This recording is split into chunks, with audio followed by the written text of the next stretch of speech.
Hello and welcome to Minter Dialogue, episode number 435. My name is Minter Dial and I'm your host for this podcast. This week's interview is with Jamie Wheal. Jamie's a polymath and co-author with Stephen Cutler of the global bestseller and Pulitzer Prize nominated Stealing Fire: How Silicon Valley, Navy SEALs, and maverick scientists are revolutionizing the way we live and work. Jamie's founder of the Flow Genome Project, an international organization dedicated to the research and training of ultimate human performance. Now he's just published his latest book, Recapture the Rapture, Rethinking God, Sex and Death in a World That's Lost Its Mind. In this conversation with Jamie, we dive into his journey, the value of sports, his Flow Genome Project, and what took him to write these two powerhouse books. We specifically look at some of his core concepts, including around ecstasy, catharsis, and communitas, society's apprehension of death, psychedelics, and much more. You'll find all the show notes on minterdial.com. Please consider to drop in your rating and review. And don't forget to subscribe to catch all the future episodes. Now for the show with Jamie. Jamie Wheal, I'm thrilled to have you on my show. My goodness. You have penned two books that were the most important books that I've read this year. I'm glad to say that one led to the other. And through the contact Martin Scherp in Amsterdam, I got a chance to catch up with you. Martin is on a beautiful trip, should we say, with Synthesis in Holland, and you are on a beautiful trip. So how about in your own words, let's start with you describe who you are and how you've got to where you are. Well, I suppose in my own words, I would just say, well, actually, I just heard somebody say it, and I thought this was a good thing. I'm a contemplative, because for years and years I thought, fuck, I'm terrible at meditating, and somehow there must be something deficient. But the reason is because I'm really, really good at contemplating. So I'm ever wondering and wandering. So I would say, a champion wool gatherer who's just always been curious about the big questions of life and always been drawn to the most vital, dynamic, and alive experiences I could find. And that's led to mountains and oceans and extreme sports and mountain guiding and wilderness medicine and those kinds of things. It's also led to an academic career in sort of neuroanthropology. So what is the history of human cultures and habits and customs, but also what's the biology underneath that? And then, sort of formally led to me founding an organization called the Flow Genome Project, which is kind of a combination of those things. It's how do we pursue and attain peak states, whether that's flow states in sports events or meditation, dance, music, movement, or you're sort of and in service of sustainable long-term human development and growth. So really designing and delivering dynamic learning experiences is probably the thing that's the thread I probably have been tugging on the longest and probably the hardest in my life, which is just how do we suck the marrow out of life and how do we become the best that's in us to be? A beautiful thing. I'm wondering who might have been the biggest influencers, the things that sort of the aha moments that prodded you along. Because you're not born out of the womb with this. And all of, little things happen that allow you to say, this is what I want to spend my time on and get energy from, as well as deliver energy. Mm-hmm. I think I have to give a hat tip to my father to start with. He was a polymath, multi-instrument musician, race car driver, military test pilot, all of these things. And so his whole jam, dinner times would be Sunday Telegraph, acrostic crosswords, and Shakespeare and the Greeks and the classics and this and that, with bluegrass, finger-picking banjo and classical guitar and ragtime piano, while he was then flying the most dangerous planes in the world and pushing them to failure and then mapping it with differential calculus. So like that, and he had a love for oceans, for fishing, for water skiing, for the alpine environments and skiing and those kinds of things. So he passed on a lot of that. And I think there was an element of simply not being able to see the world without also seeing the zeros and ones and the schematics of how it was all happening. Mm. So, full hat tip. And I think that's probably the most heartfelt acknowledgement I've offered to the old fellow maybe ever, I have to fucking give it up for him. It's good. And at the same time, then sort of into my own life, Ken Kesey was a huge inspiration in university. He was the founder of electric relate acid tests and the Merry Pranksters, as most people probably listening to know. And I even had one of his quotes in my college yearbook, which was, "I'd rather be a lightning rod than a seismograph." So for a long time, I went and stood on top of tall mountains. I was looking for the lightning, and only in my older years have I turned to the seismograph part of actually writing some of it down. But from there, I would say Gary Snyder, who was the Pulitzer-winning author of Turtle Island. He was also the hero of Jack Kerouac's The Dharma Bums.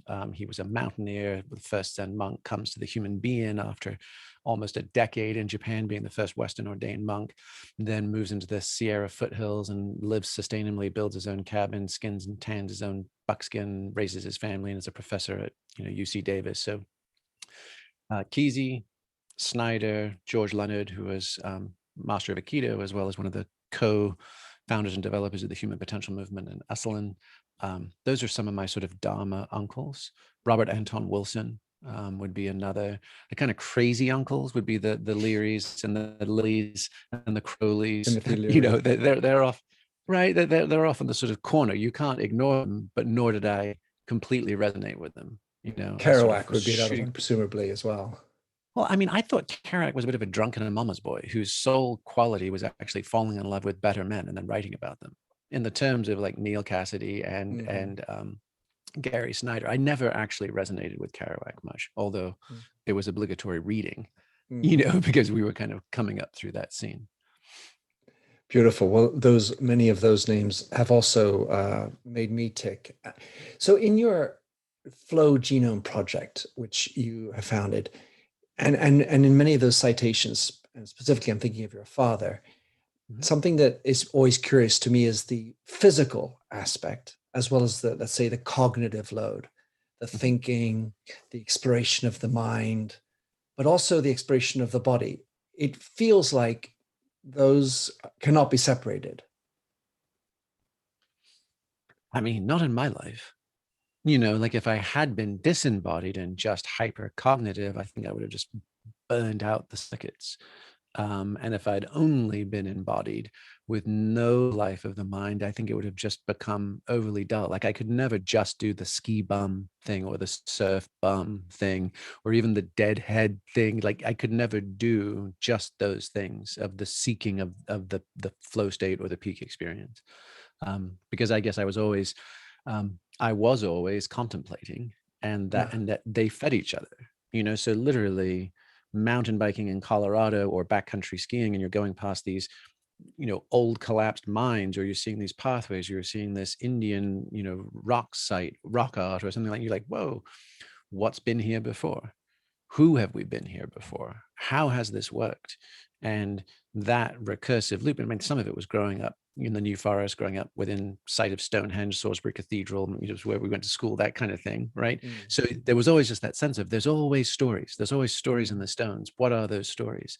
And it's whether it's the etymology of a word and its origins that are just mind-blowing, and you'll never forget the definition because you now know the backstory, or it's the standing stones, or it's a beautiful old house, or it's in North America, some multi-layered history of human land use. So for me, they were always flip sides of the same coin, and they were always counterbalances that I could be fully embodied because it was so rewarding to shut off my mind. But then if I turned on my mind, it always made the places and spaces that we were playing and adventuring in that much more meaningful. So I have practiced many athletic endeavors. I enjoyed playing. I was a tennis coach, and I played competitive squash, and so I think about these things as well. And somehow, when you say polymath, it's poly everything. It's poly physics, poly mind, and when you talk about apophenia in Recapture the Rapture, this idea that you can see meaning where there is no intentional meaning. When you have so many interests and abilities, it, there's, for me, a fundamental sense of meaning that comes out of many more things. You see so many more things than someone who's limited in, just one strict vertical, like, a big deadhead or just a rock climber. And so you can find more meaning, but there's always the danger of apophenia all the same. What do you think? Yeah, I mean, and just to define it, right? So apophenia is often a hyper dopamine saturated space of pattern recognition, where then you see the signs and the portents in everything and nothing. So ink blots and tea leaves, or Q drops, right? I mean, we're seeing it a lot these days, right? People That's are for sure. jacked up in a hypervigilant state of salience, meaning will this make me or break me? And then they find a piece of a puzzle that they think is making them, saving them, and then sort of they get oversaturated, and it lends to not only conspiracy things but flat paranoia, or sort of a schizophrenia, where the black cats in the matrix are everywhere. So I don't know whether I'm just dim, or unimaginative, but I find myself I can only comfortably stand in a very what I would call a sort of an agnostic Gnosticism, like that, like the idea that like the Gnostic part is direct experience of magic, mystery, mayhem, like no question about it. I've actually, you've lived it in your bones. But then the agnostic part is, yeah, fuck if I know what it all meant. And that unwillingness to get too far out over my skis to make truth claims just because of the experiences I've had. See, I can't shake that. And at this point, I don't think I want to. And so when people ask, well, what do you think about the universe or the fundamental nature of consciousness or the hard problem or soft problem of consciousness or 1,000 other big important questions, I'm like, I don't know. I honestly don't even ask those questions, because I'm not sure that, or where do we go when we die, or, fill in the blank, right? It's like if there's not a way to experience it directly and know for oneself, then I'm not that interested in conjecture. And so apophenia is, you're willing to assert patternicity where there may or may not be. And I think I subscribe more to that kind of Occam's razory thing, of like, probably the most parsimonious, the leanest and stingiest explanation is probably the best for now, until further notice. And so for me, the benefit of having a sort of interdisciplinary background, the downside is jack of all trades, master of none, right? You never actually fucking pick a lane, and you never get good enough at any given thing to be useful. But the upside, and actually David Epstein, who wrote a book called Range, which is a fascinating book on sporting talent, and just basically how the Roger Federers and the Lionel Messis and all sorts of true prodigies actually delayed specialization as long as possible. And they practice other things before they actually ended up doing that. Yep. And you can make the case for Elon Musk and other people, right? That the polymathery of it all is actually very, very helpful, because most solutions actually aren't within the given strictures of a vertical ivory tower or silo. They are analogous. And there's been some fascinating research on even hard scientists and their ability to even think and formulate hypotheses in analogies, like if this, then that, or this is like that, but in a different domain. And the scientists and typically they move 3 steps out of their silo, out of their chosen discipline, and the ones who can do that generate more novel solutions, more patents, more citations, by an order of magnitude on the ones who are just locked in their lanes. So I can't say I did it on purpose. I just always was interested in what I was interested in, and it very rarely stayed within a given domain. But that ability to, and people have offered that feedback about this book, Recapture the Rapture, is just like, wow, you're quoting ancient Greeks, but you're also quoting cutting edge neuroscience, and you're also doing this comparative religion thing, and you're also doing a cultural analysis or existential risk. And it's like, well, yes, of course, because we all are. Right. I mean, this is the human experience. And I just never saw, it never made sense to me to pursue one myopic aspect to the exclusion of all the rest. It does feel when I mean, Recapture the Rapture is a marvelous read. Mm-hmm. And you do really launch into so many areas. The thought that comes to my mind as I'm speaking is the theory of everything. There's a notion of touching on everything and putting it all together, but you have to go down all sorts of rabbit holes, and then you find that and then you connect into another one. You go down another rabbit hole, because I mean, I was thinking of how do you come up with the name of that, but the name that came to my mind was basically sex, drugs, and rock and roll. Why it all fits, and that's sort of what it is, and you do it through reasoned thinking about how the brain works and the functionalities and the hormones that are in our body. And then you talk about the crazinesses that can happen in a psychedelic trip, and how you can achieve ecstasy in so many different ways. And it makes sense. You don't have to take LSD to have ecstasy. You can have great sex. And I love how you just tie it in, as you say, without sort of saying preaching, it's one or other. You can do them all. Yeah, it just sort of feels like humans, a user manual.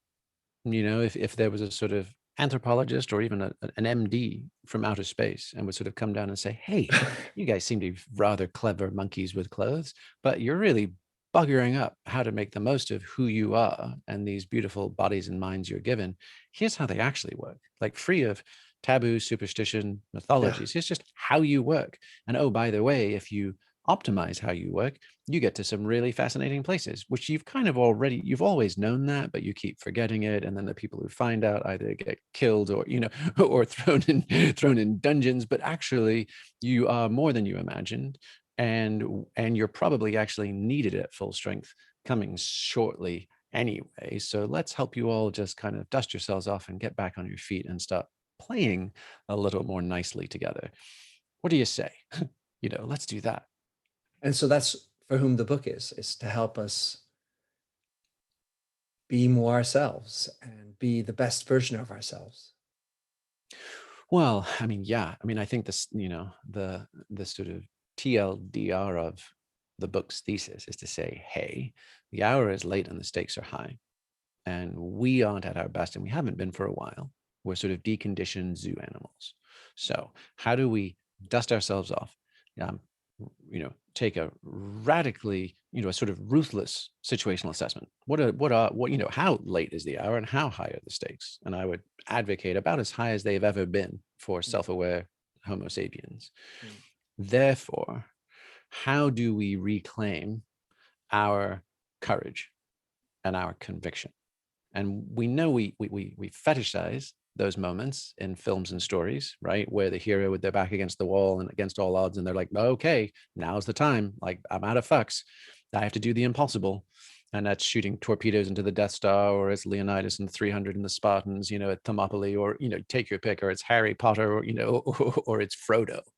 Yeah, we love those moments. I mean, that is the whole be all and end all of our mythopoetics for the most part, is what is that inflection point where someone ceases seeking pleasure and avoiding pain and enters into the noble, the valorous, the courageous, the heroic. And we're all needed at that point now. And so the question is I don't think pep talks are sufficient. I don't think post-it notes on our bathroom mirrors, as morning affirmations are adequate. I think that sort of there's nothing less than a full DIY initiation into being twice born humans, and to truly, as the ancient Greeks said, as most mystery tradition said, die before you die. Or as Goethe said, if you don't know the secret, die and become, you will remain forever a stranger on this earth. So if we're sort of firstborn humans, that's the ones that got shot out of birth canals and into worlds that were cold and harsh and nasty, brutish and short. And for most of us, there is a degree of resentment and resistance to that experience. I mean, we might get lucky for a while and sort of stay in a womb-like condition where we're winning and we're getting all the brass rings and everything feels like, like my #best life. But at some point, right, life kicks the shit out of us, if not immediately. And so we're strongly incented to try and reject, transcend, or bypass this human experience. So we tend not to show up fully for it. And whether that's sex, drugs, internet browsing, shopping, alcohol, pornography, you name it, we just are seeking to sort of crawl back in the womb however we can, which is not us at full strength. And this is half of the meaning of the title of the book, Recapture Our Raptures. How do we actually show up fully engaged, no hesitation, no holdbacks, and no distraction to play our walk, as good old Pink Floyd said, right? A walk-on part in the war, not a lead role in the cage. How do we actually do that? How do we undo our, the keys to our cage are the keys to the kingdom. They're one and the same. And how do we show up fully? So part of the problem outside of education that doesn't open our eyes to these types of topics, we got systems. Because as you write in Sealing the Fire about this sort of $1 trillion business that's underground. So there are like an Atlas Shrugged, there are those who get it, very small group of enlightened people who are able to, traverse all these different types of terrains, physical activities, cognitive explosions, emotional ecstasy. And then there's so many things that seem to be cramping it, namely in the form of governments and different policing states, if you will, that go against us. So we might be awakened, but do you feel like we need also to change the governance models, or are we just going to do that with abstraction of them? Well, I mean, and I make a couple of allusions to this because this book is focused very much on the psychosocial, the kind of what's happening for us as individuals and what do we do collectively in the realm of culture, and then say, look, there's 1,000 other really hard things we also have to do. Let's make no bones about it. Sitting on cushions and figuring out our kumbaya will not change the world, but it's also a necessary prerequisite that we have the wisdom, the inspiration, the courage, and the compassion to then go and do the things you're all hinting at. So how do we steer this proverbial aircraft carrier, right, at a time when it feels like it's going off Niagara Falls, right?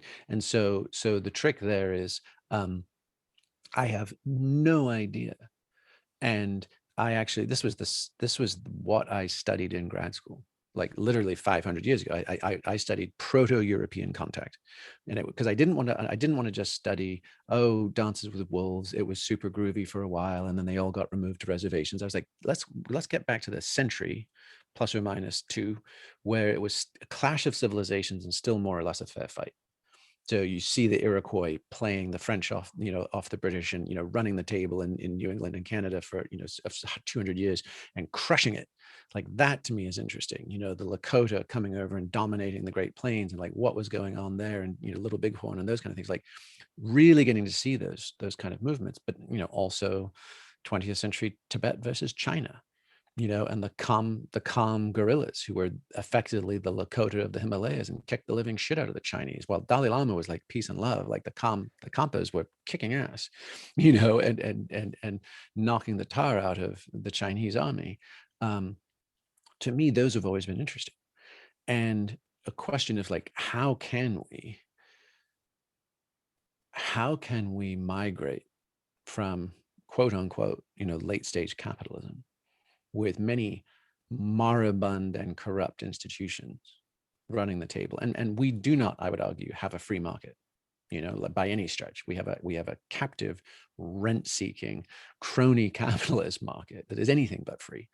And so how can we free the market? How can we reclaim the democratic institutions so that Vox Populi really does mean something, the vote and the voice of the people, and not whipped up by demagogues, not mob mentalities, but truly the best of us in our collectives. How can we do that? And the short answer is I have no idea. And history isn't rosy on our case studies, because every time you've had vibrant indigenous cultures, or you've had spin-off spiritual movements, whether it's Quakers and Shakers, or it's Cathars and Templars, or or Sufis, or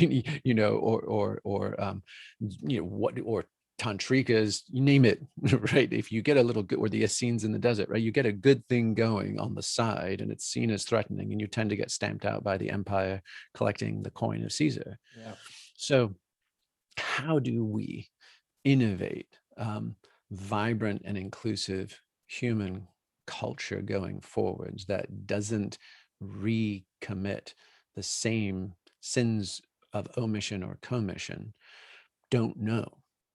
But I would say it starts with, like, it can't not include um, a return to bioregional tribalism. Mm. So we literally, like, we live here. I mean, yes, we spend so much psychic energy on our social media avatars and Mhm. who followed our tweets and this and that, but really our meat suits are very much in 3D. And we eat and we shit and we breathe and we drink and we live and we die, all where our mail comes. Yeah. And we're often really, really fragmented and disconnected from our next door neighbors and our watersheds Yeah. and our food production and, and where our children are educated and, all of that. And it's maybe, I don't know if Europe is feeling on the sharp end of this as much as the US right now, but, droughts, floods, fires, these are very real and they are experienced locally. Yeah. And Brock Long, who's one of the directors of FEMA, the Federal Emergency Management Agency, he said last year when there was, I think, a hurricane coming into Florida and New Orleans at the same time that there were California fires, he's like, hey, public address, he's like, hey, Americans, you've got to stop thinking of FEMA as a 911 disaster on, to dial a disaster relief service. We don't have this. You might think we have it. We do not have it. And which means local folks do where nobody does. And in that locality, in that grounding ourselves back in bioregional, like natural context, is a chance, I think, to also mend potentially some of the culture wars.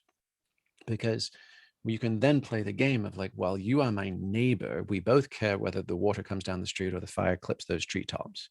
Therefore, our politics and the divides and Fox News and MSNBC or whatever the scream, or the Guardian and the Telegraph, whatever the screaming matches are, matter less right now than us both having a vested interest in the here and now. And then you can just say, how far out do you see? And how big is your care? And we can go to our neighborhood. It could be our street, our neighborhood, our town, our country, or the world. And then it can be humans. It can be people who just believe the same things we do. It could be our faith. It could be our ethnicity. It could be our language. It could be the whole world, everyone, everywhere, everyone. It could be plus all the little creepy crawlies and the four-leggeds and the two-leggeds and the winged and the finned. We don't have to all agree on those. Like, you don't have to be a card-carrying, gay space communist vegan for us to put out the fire coming down our street. And so that sense of getting back to bioregional tribalism plus courageous action, and I think the truly courageous, the sort of satyagraha from Gandhi or the soul force from Martin Luther King, that I don't think is available simply on tap. I feel like there does need to be an alchemical or transformative process to unlock that, such that it is true. It's lived and embodied truth for a person. And I think one of the only ways I'm aware of is by experiencing a death rebirth initiatory or transformative practice or ritual. You talk a lot about catharsis and Mhm. how pain is cathartic and useful for us. It feels like maybe through COVID, where I assume you are doing much of the writing, uh, the crisis, the meaning crisis that you talk about, existential crisis, COVID has sort of put a magnifying glass on that. Is that your experience? How would you describe the effect of COVID on this? Is this just another manifestation or an accelerator? I mean, it sure does seem like it added, I would say probably an accelerator or a thin end of a thick wedge. And I steer clear of politics and political discussions because they're I just so noticed. thankless and unsatisfying. But you just can't honestly assess where we are right now without just naming and acknowledging the fact that we have had a malignant narcissist and sociopath in the most powerful office in human history for 4+ years, and the gaslighting and the dissociation trying to reconcile those experiences has created a collective madness. and both on the side of doubling down on everything the fella has said, and on the side of knee-jerk rejecting everything. Um, and I think there have been a number of splinters in our minds that have led us to our current moment where we're literally, I mean, we're just a bunch of completely discombobulated primates bumbling around running completely incompatible simulations of reality. Like, we're not anywhere near on the same page anymore. Like, and I don't mean just sort of nice, polite dinner party cocktail conversation. I mean, like, we are literally stumbling through 3D, shrinking at shadows and feeling threats and salvations in antithetical places to each other. It's a wonder we can even fucking make traffic still work. You know, and some of them, you know, things like every time there's been one of these schisms, it's created a paradoxical reaction. So like the Access Hollywood tape, right? Way back when, 2016 in the autumn, everyone's like, oh, that's it, game over, dude's done. He is just the most misogynistic, heinous thing ever said. No national level politician has ever survived something to like game, set, match. No, wait, what? And then you get Harvey Weinstein, and then you get, you know, Access Hollywood begets Me Too. Yes, fucking all men, hang the lot, right? Which is an illiberal, sentiment from liberal advocates. Yeah. You're like, wait, how did that happen? Fundamentalist. Right? Yeah. The same thing without Charlottesville, and there's good people on all sides, and George Floyd, I can't breathe, right? You don't get defund the police and Antifa. You get these opposite and equal reactions of what appears to be egregious. The fact that rhinos, Republicans in name only, are now being used to vilify actual Republicans, where the populist gate crashers now spouting it don't subscribe to a single plank of the Conservative Party platform. So you're like, wait a second, what's that about? The idea that like there's a global pandemic, and suddenly what political party your governor is determines whether or not your state is getting aid, and we're not doing a federal response to this. Is everyone's for yourselves because we actually want to see you fail so we can get elected again, you know, like time after time after time. And so you get things, you know, and the same with Jeffrey Epstein. The royal family and 2 US presidents directly and repeatedly and deeply implicated, not just kind of glancing blows, right? And the motherfucker dies in jail, and whoops, the camera was off that night and the gods fell asleep. Gives us hashtag save the children, gives us pastel QAnon, right? You can't have the satanic death cult sacrificing children without those pieces. So you can kind of see, right, in our sort of collective meaning making maps, every single time we've had a true like just schizophrenic tear, we've had this virulent reaction that is dysfunctional if you just look at it, but you realize it's actually adaptive for survival. It's the whole schizophrenic double bind of like, you know, a child being raised by an abusive parent who beats their child and then later relents and sits them on their knee and says, it's only because I love you so much. And then the kid is like, fuck me, how do I reconcile these two things? And the answer is schizophrenia. Like that, I either lose my mind or I subscribe to an alternate interpretive reality where these things are somehow reconciled, even if it's gobbledygook to an outsider. So one of the big pieces of your book is about this meaning crisis. And you talk about meaning 1.0, meaning 2.0, and now meaning 3.0. I wanted to run by you a thought, which I have had, which is that I absolutely have been talking about a fundamental lack of meaning. And underneath that, a lack of grounding. Because if you are grounded, then you're not going to run after all sorts of things. You don't need to. You are where you are, and you have a sense of purpose within you. This lack of meaning, I feel like people are attributing meaning, not in an apophenia style way, but attributing meaning because they have nothing meaningful in their lives. So if there's a risk of someone else dying, oh, well, I'm going to help them. Look at me. You should wear a mask. And I'll tell everyone else to do things because that makes me feel meaningful. And rather than work on themselves, they jump on bandwagons that they attribute meaning to rather than working on themselves. And I was wondering what you thought about that interpretation. Well, I mean, that sort of fits in the trope of, the do-gooder social worker who's really just conflicted upper middle class twit, who's guilty of their own privilege, right? So there's, for sure, do we externalize the thing we're missing ourselves? Quite often, and perhaps.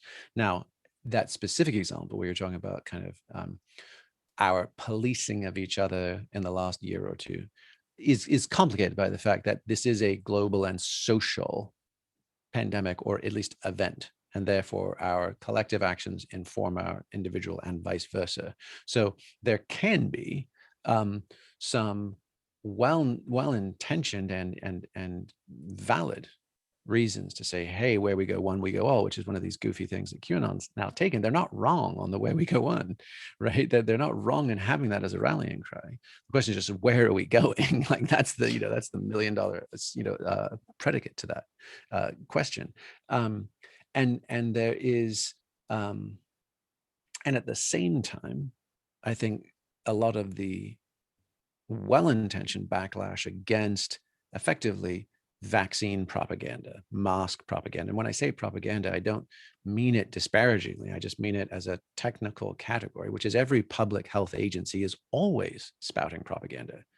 They always take what is a complex, impossible, and messy reality based on the research and all these things, boil it down to binaries, create rhyming fucking slogans, and then push out the answer that they want. That does not mean it's all nefarious, right? It just means you are attempting to mobilize, especially in a free society. Propaganda is more important, not less important, because we don't have the power of the bayonet or prison, right, to enforce compliance. So we have to propagandize. And as I don't know why the WHO and the CDC has been so extra, especially inept in this last 18 months. But I mean, even this week, Pfizer's like, we're doing a round 3 booster shot as within 24 hours of the CDC being no booster shots needed. And you're like, wait, what is it? And then they post something saying schools can be open in the autumn, but all the kids who aren't vaccinated, which is kind of the definition of kids because they're not allowed to be vaccinated, must wear masks. So you're like, so we're not really kind of open. This is just more of the same. Like, what? So yeah, there have been so many. Yeah. And then you get, quote unquote, the mainstream media, which is typically center left, right? Reinforcing everything from vilifying Wuhan lab leaks and saying, oh, that's fake news and that's bad because, oh, the orange fellow was saying it. And he was saying it for racist Chinese reasons, but there could actually be really good reasons.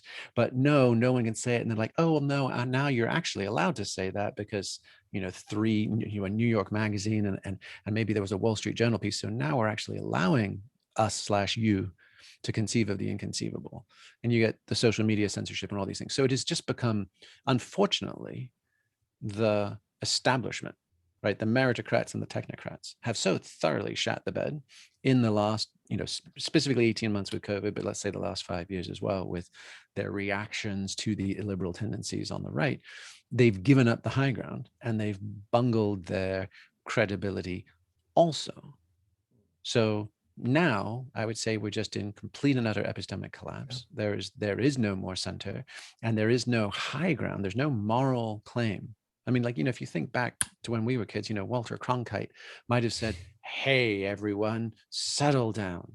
This is getting a little out of hand. Let's return to the core tenets of journalism as the fourth estate and our pursuit of unbiased truth to give you guys an informed citizenry the empowerment right to vote, said Thomas Jefferson and probably Winston Churchill and a few other smart people back when. Are you ready? And everyone would nod and probably play along.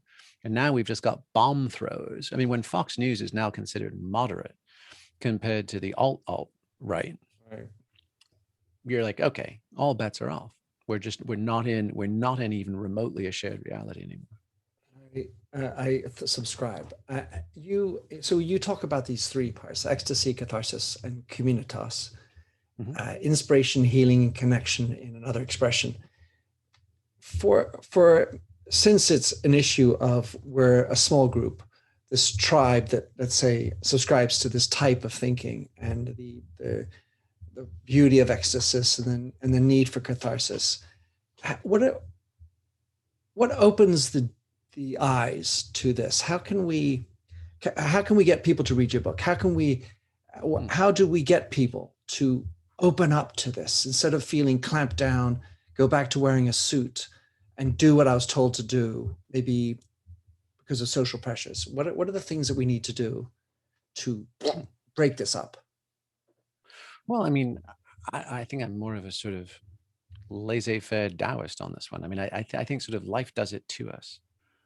And by the way, I'm not sure that many people are putting back on the suits and going back. Well, I that's think true there's too. But I mean, a the general thought. mutiny Yeah, about the old way of doing things.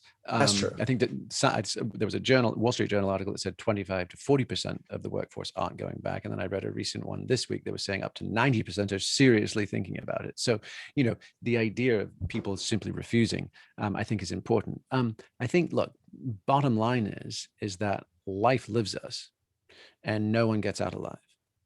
So peak states can happen. They don't have to. And if you know how they happen and how to make more of them, you can fill your life with a few more. But pain and suffering for sure happens. That's sort of, it's got the second law of thermodynamics on its side. Like it's almost sort of like ecstasy is optional, but suffering is pretty much guaranteed. And we're social primates, so we do it in community. Now, the community can be dysfunctional or functional or transformational, but we do it together. Very few of us just live in a box our whole lives.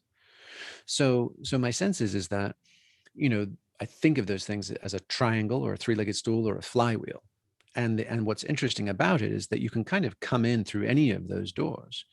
So if you think about, you come in through suffering, right? So you come in through suffering, you've had disease, divorce, illness, bankruptcy, some profound loss.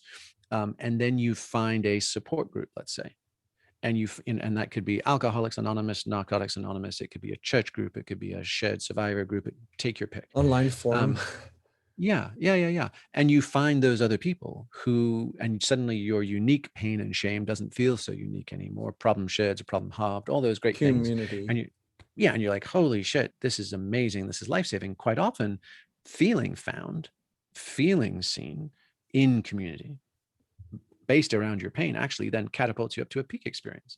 I've found my people, right? And maybe now I have some impulse or desire to then share this or go and turn around and help and support other people, whatever that would be. You can come in through the top. You can come in through a peak experience. You can have a profound satori in a meditation retreat or a psychedelic experience or a dance whiz bang or a crazy prophetic dream or something like that. And you can go, oh my gosh, what was that? And either go and look for other people who have found similar things, or, invariably in peak states, it seems like you almost never get out with just unicorns and rainbows. It almost always feels like, oh, I've seen through a glass darkly. I've seen it all. And half of it is my punch list of things to do. Here's all my sins of omission and commission. Here's the things I ought to have done, have left undone, etc. So here's my homework. Okay. So, right, you have your view from the mountaintop. You also see the hole in your roof down below, and you're like, whoops, okay, and now I've got to go back into catharsis. And who are the people I share this with? And another one, right? I mean, the point about this flywheel is it can be used for good or ill, right? So jihadis and neo-Nazis use the same exact methodology. They will say, hey, you are isolated, alone, and angry, young man, almost always, right? That's your catharsis.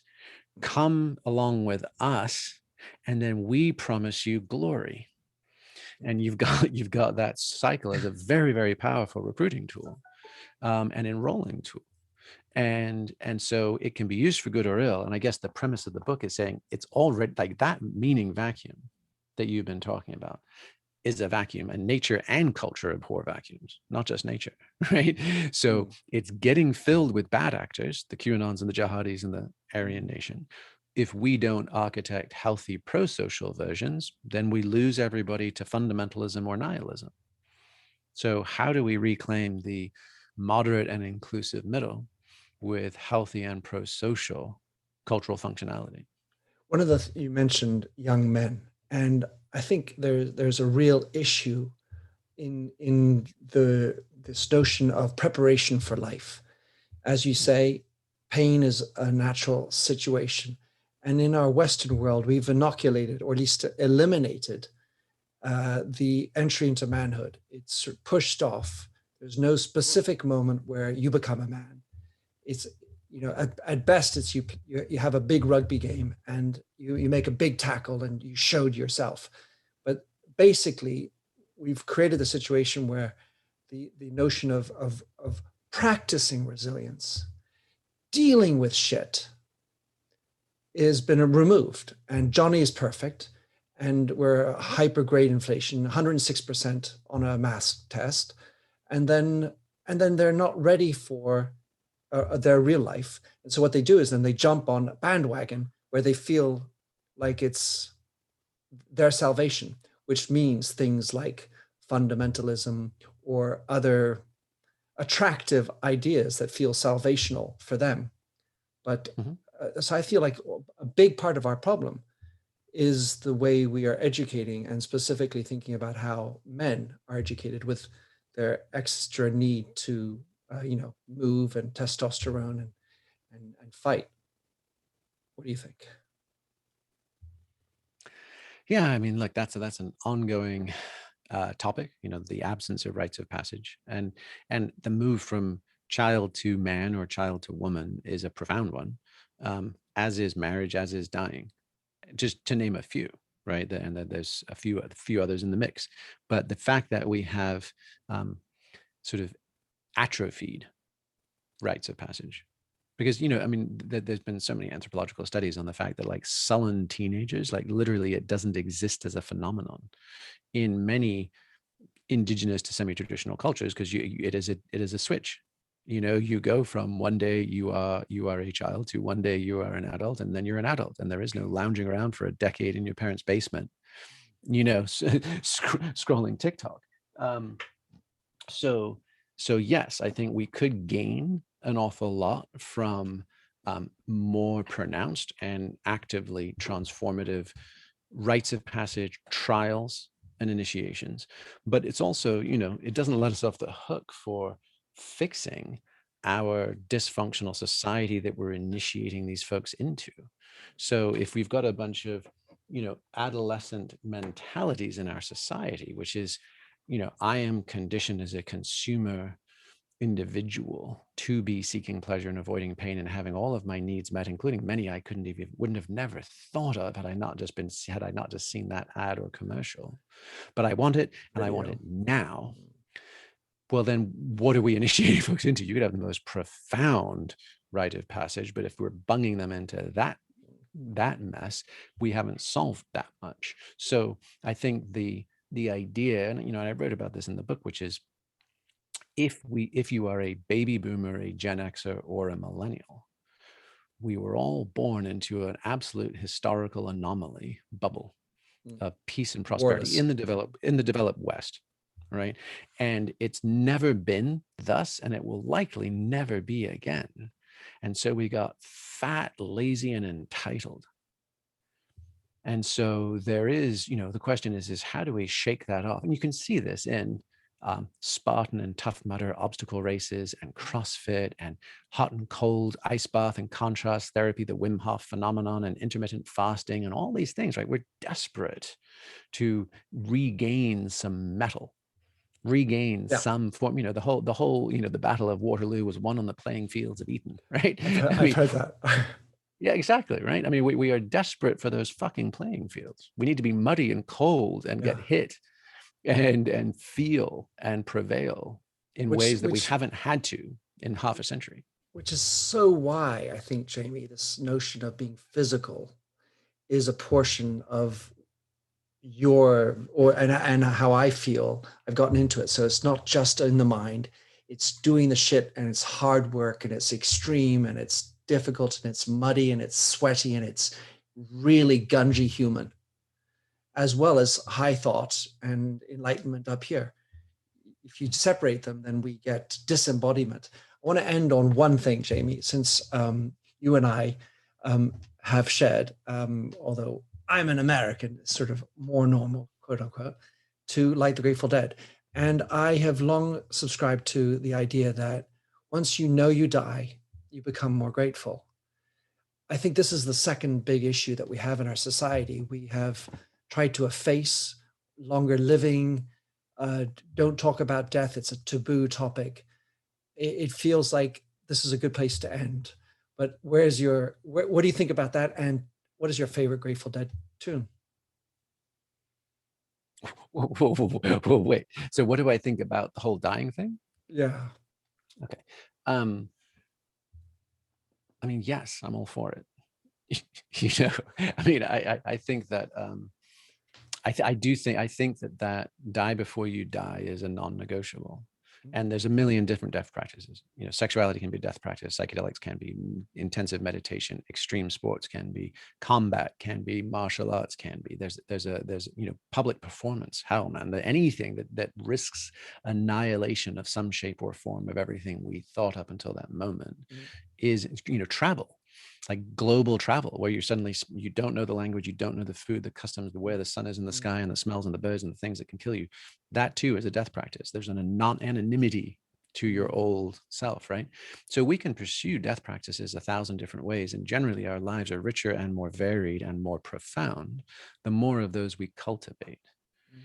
And in that sense, if no one gets out of here alive, to me the inflection point is, can I move from seeking pleasure and avoiding pain? That's the default zoo animal setting, right? Just the kind of impulsive sensation-seeking hedonist into something more valorous. And the only way to do that is to stare over the screaming abyss and contemplate our own annihilation. And then on the dead, I mean, I'd love to do. There are. I mean, I love many lines in Terrapin Station, right? The storyteller makes no choice. Soon you will not hear his voice. His job is to shed light and not to master. But the other one, like without any sentimentality, is Ripple. I think Ripple, it gets ridiculed. Well, again, it gets it's snootied as a campfire tune, and it fucking is for a reason. But to me, it's one of the most Zen koan-y reflections on the mystery of the human experience I've ever heard. And and the ending of like having just laid out the beauty and the magic and the mystery, if I knew the way, I would take you home, right? With the implication, I fucking don't, man, but I'm sitting here singing this beautiful song anyway. And I think that's the best any of us had. Yeah. So when you say shed light but master of none, it sounds a little bit like Jamie Wheal when you talk about the jack of all trades but master of none. And then on the Ripple, at my best friend at the time's funeral, when he was 16, we played Ripple to sign him off. So it's a meaningful song otherwise for me. Jamie, to get your book, Recapture the Rapture, Rethinking God, Sex, and Death in a World That's Lost Its Mind. Also, where would you like people to come? How would you like people to reach out, or hire you for your great work, and otherwise connect with you? Yeah, I mean, the easiest is just recapturetherapture.com. And there's places to get the book. You can obviously get it on Amazon to do that kind of stuff, but there's toolkits, there's lots of downloadable kind of open source things that people can make use of. And if you're interested in any of the kind of the trainings and the proper stuff we do out in the world, in the wilds and everywhere else, you can find us at flowgenomeproject.com. And I will say that I listened to your voice, so I knew your voice before I got to record it. So bravo for that. Jamie, thanks a million for what you're doing, shedding light. And I think it was a masterful story. I'm looking forward to staying in touch and following what you're doing. Thanks a lot, Jamie. Thanks for having listened to this episode of the Minter Dialogue podcast. If you like the show and would like to support me, please consider a donation on patreon.com/MinterDial. You can also subscribe on your favorite podcast service. And as ever, rating and reviews are the real currency for podcasts. You'll find the show notes with over 2,000 and more blog posts on minterdial.com. Check out my documentary film and 4 books, including my last one, You Lead, How Being Yourself Makes You a Better Leader. And to finish, here's a song I wrote. Stephanie Singer, A Convinced Man.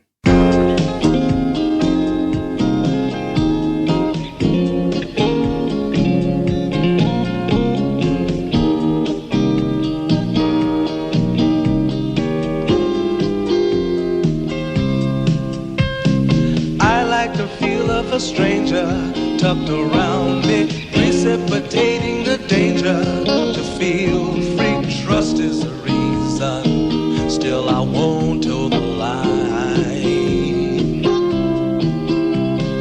I sit here passively, hope for your respect, anticipating the thrill of your intellect. Maybe I tell myself there's no use in me lying. I'm a convinced man building an urge. I'm a convinced man to live and die submerged. A convinced man in the arms of a woman. I'm a convinced man, challenge my fate. I'm a convinced man, competition's innate. A convinced man in the arms of a woman. Despise revenges and struggle with deceit. Live for the challenge so life's not incomplete. What's wrong with challenge? I know soon we all die.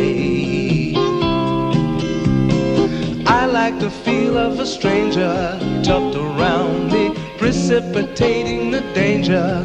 To feel free, trust in my reason, and let me show you why.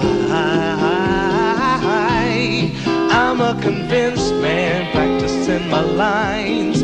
I'm a convinced man, here in these confines. A convinced man in the arms of a woman. I'm a convinced man, admit to the test. I'm a convinced man, I'm ready for an arrest. I'm a convinced man in the arms of a woman.